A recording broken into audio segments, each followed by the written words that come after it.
In 2022, Byjus was valued at $22 billion, making it India's most valuable startup. It was expanding across worlds, acquiring companies and dominating the EdTech industry. But just a few years later, the same company started facing massive losses, layoffs, legal issues, and financial troubles. So, how did India's biggest EdTech company fall so quickly? This is the rise and fall of Byjus.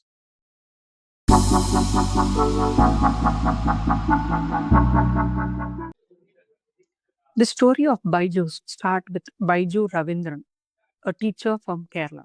Before starting a company, Byju was known for his unique way of teaching mathematics. His classes became extremely popular among students preparing for competitive exams like CAT. Students loved his simple explanation and engaging teaching style.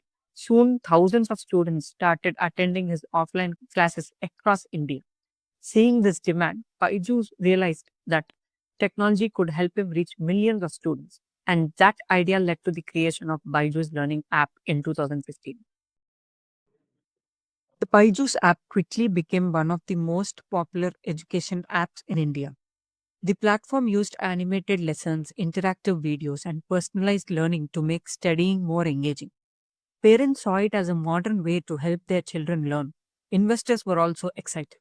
Companies like Sukovia Capital, Tencent, and the Chan Zuckerberg Initiative invested heavily in Byju's. Within few years, the company valuation skyrocketed. Byju's became India's most valuable edtech startup. But Byju's did not stop there. The company started expanding aggressively. It acquired multiple companies, including Whitehead Junior, Akash Institute, and Great Learning. These acquisitions were meant to help Byju's dominate different parts of the education market.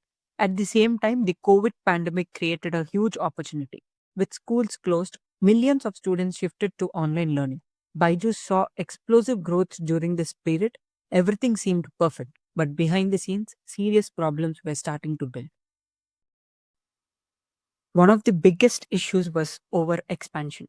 Byju spent billions of dollars acquiring companies and expanding into new markets. Managing all these businesses became extremely complicated.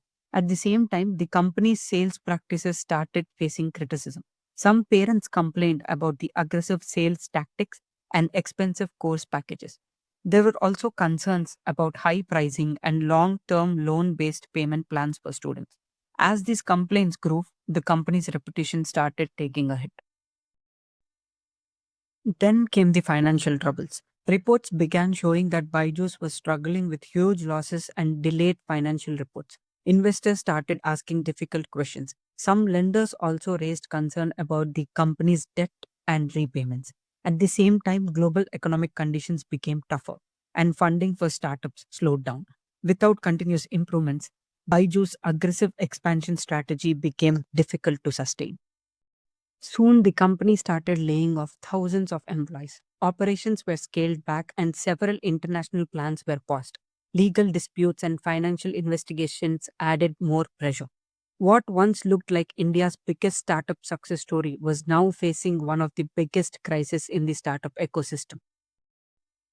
The story of Byju's is a powerful reminder for startups. Rapid growth and huge valuations can look impressive, but sustainable businesses require strong financial discipline, responsible expansion, and trust from customers. Without these, even the biggest companies can face serious challenges. From a teacher's classroom in Kerala to becoming a $22 billion startup, the journey of Byju's was remarkable. But its recent struggles show how quickly things can change in startup world. And that's why the story of Byju's is not just about success, it's about a lesson about the risk of growing too fast. And that was the rise and fall of Byju's. If you enjoy learning the stories behind startups and businesses and innovations, then subscribe to the growth story. Because every company has a journey and every journey has a growth story.